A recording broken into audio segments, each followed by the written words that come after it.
What's up, crypto world? Crypto Snake is here, and today we're gonna talk about Dogecoin.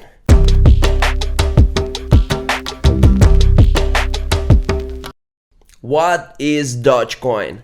Dogecoin is a cryptocurrency that was created in 2013 and named after the popular meme dog Shiba Inu from the Doge meme.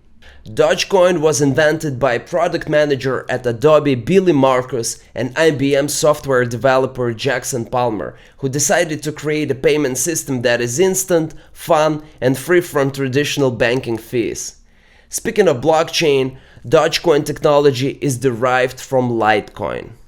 It is also an inflationary asset, meaning that there is no upward limit to the Dogecoin supply. According to the current production schedule, the inflation rate of Doge is approximately 5% a year, and it will be decreased to 2.5% annually by 2035.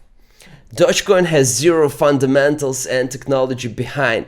The price is driven by social media buzz on Twitter and TikTok. Also important to mention that Dogecoin is supported by many influencers, including Elon Musk, Gene Simmons, Snoop Dogg, and others.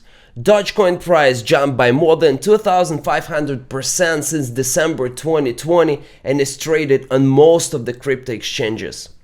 That's it for today, guys. I hope you enjoyed the video. Let me know what you think about Dogecoin and its price prediction in the comments. And join the Crypto Snake Telegram chat to suggest more topics. I'll catch you later. Bye bye.